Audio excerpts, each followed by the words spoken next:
पश्चिम बंगाल की मुख्यमंत्री ममता बनर्जी ने महाकुंभ को मृत्यु कुंभ बताया है।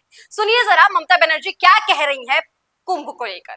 মহাকুম্ভ আমি নাইবা বললাম, ওটা এখন মৃত্যু কুম্ভ হয়ে গেছে। तो आपने सुना ममता बनर्जी ने कैसे महाकुंभ को मृत्यु कुंभ बताया है। मैं आपसे पूछना चाहती हूँ कि जिस आस्था को आप नहीं मानती हैं, जिस आस्था के विषय पर आप नहीं जानती हैं, जिस चीज में आपकी कोई आस्था नहीं है, आप उसको लेकर सवाल कर ही क्यों रही हैं। इंडिया गठबंधन के नेता लगातार इस कुंभ को लेकर, इसके आयोजन को लेकर, इस पावन डुबकी को लेकर सवाल कर रहे हैं। कभी लालू यादव कहते हैं कि फालतू का है कुंभ, कभी अखिलेश यादव इसकी व्यवस्थाओं को लेकर सवाल करते हैं। मैं मानती हूं कि वहां भगदड़ हुई है, वहां से जो खबरें आई हैं वो नहीं आनी चाहिए, मैं मानती हूं कुछ अव्यवस्थाएं हुई हैं, लेकिन इस कुंभ को मृत्यु कुंभ बता देना क्या वाकई आपके हिसाब से सही है?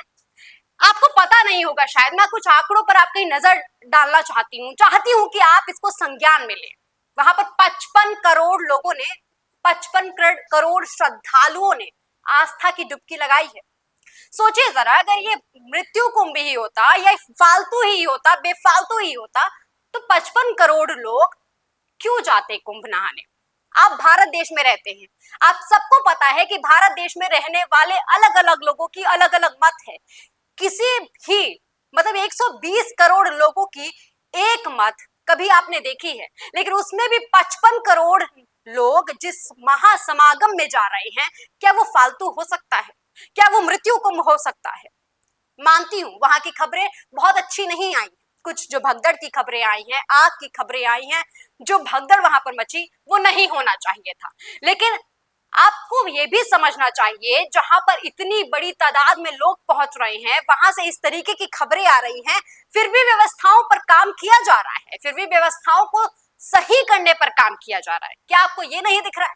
ममता बनर्जी जी, इंडिया गठबंधन के नेता लगातार एक के बाद एक आ रहे हैं सामने और महाकुंभ को लेकर कुछ भी बोलकर चले जा रहे हैं। उनके हिसाब से किसी एक विशेष वर्ग के राजनीति करना सही है, उनके हिसाब से जो उनका वोट बैंक है उस पर ही काम करना सही है।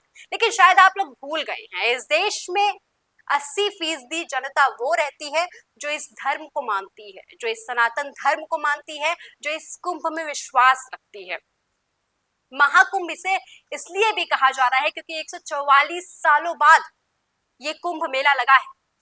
12 सालों का जो पूर्ण कुंभ है उसका भी 12 चक्र पूरा होने के बाद महाकुंभ लगा है। और अगर इसकी आस्था नहीं होती, इसकी मान्यता नहीं होती, लोग इस पर विश्वास नहीं कर रहे होते, तो आप बताइए जरा 55 करोड़ की जनता क्या वहां पर पहुंच रही होती?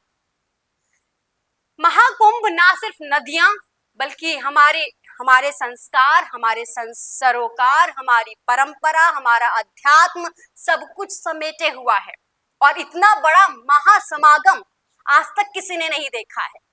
इसके बावजूद भी इंडिया गठबंधन के नेता आ रहे हैं, कुछ भी कह के चले जा रहे हैं। लालू प्रसाद यादव ने कहा कि ये फालतू है, महाकुंभ कुछ नहीं होता है। अखिलेश यादव ने कहा कि ये महाकुंभ नहीं बल्कि महाआयोजन है।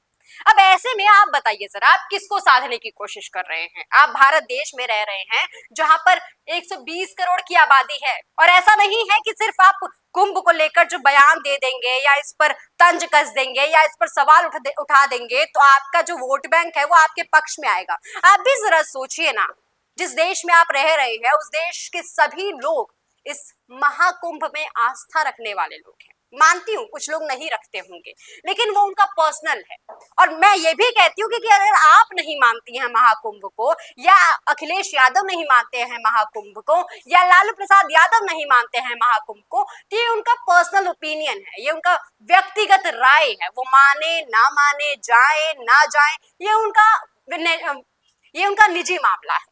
लेकिन आप बताइए जरा, आप सदन में खड़े होकर इस तरीके से कुंभ, आस्था का समागम पर आरोप लगाएंगे, तंज कसेंगे, इसे मृत्यु कुंभ कहेंगे, तो क्या ये जायज है?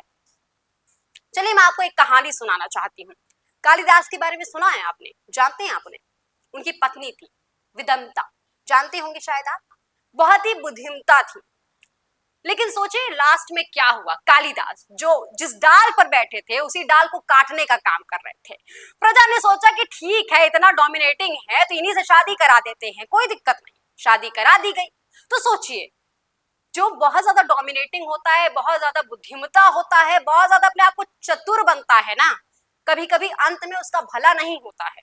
और आप जिस तरीके की राजनीति कर रही हैं, चाहे पूरा इंडिया गठबंधन जिस तरीके की राजनीति कर रहा है, वो सही नहीं है। 2024 लोकसभा चुनाव में आपने जीते सीटें थोड़ी ज्यादा जीत ली, लेकिन इसका मतलब ये बिल्कुल भी नहीं होता है कि आपकी हर राय से जनता सहमत होगी।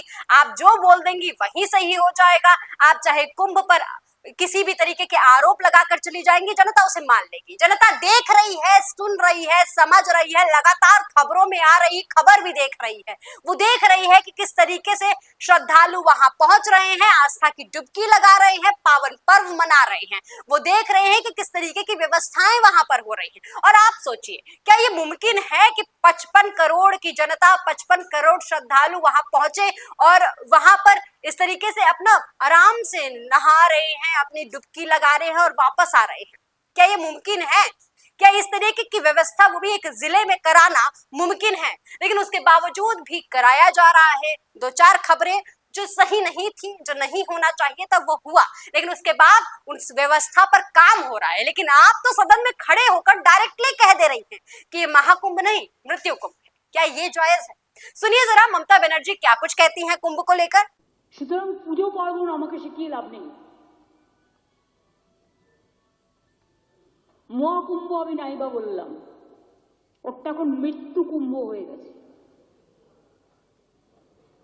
মৃত্যু কূপের মতো। আমি মহাকুম্ভকে সম্মান করি, আমি শ্রদ্ধা জানাই, পবিত্র গঙ্গা মাকে আমি সম্মান করি। কিন্তু প্ল্যানিং না করে এত হাইপ তুলে এত লোকের মৃত্যু বললেন 30 জন, কথাটা কি সঠিক? কত ডেড বডি ভাসিয়ে দিয়েছেন নদীতে? কত হাজার হাজার, 8বার আগুন লেগেছে।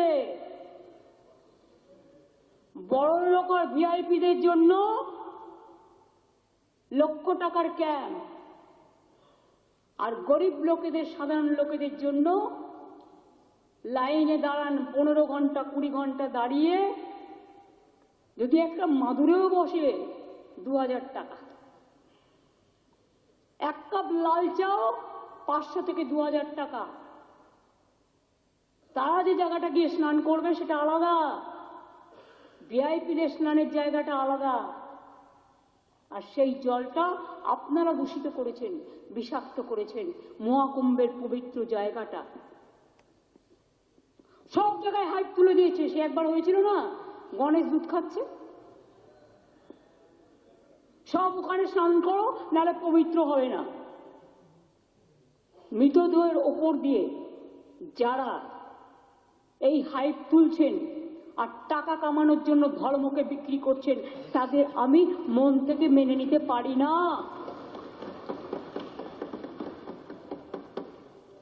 একটা বড় অনুষ্ঠানের স্ট্যাম্পেড হতেই পারে, কিন্তু তার জন্য প্ল্যানিং করতে হবে। কি প্ল্যানিং করেছিলেন আপনারা? মহাকুম্ভ শুরু হওয়ার দিন পর্যন্ত কোনো প্ল্যানিং হয়নি। ইভেন এখনো আমি দেখছি আসানসোল থেকে শুরু করে বিহারের লোক এনে ভরছেন, আসানসোলের লোক এনে ভরছেন, বিভিন্ন জায়গার লোক এনে ভরছেন, আর বলছেন চলো সব বিনা পয়সায় করে দেবো, ফ্রিতে ট্রেন দিচ্ছেন। আপনি আগে দেখুন আপনার ক্যাপাসিটি আছে কিনা। इस खबर में फिलहाल के लिए इतना ही। देखते रहिए TNP।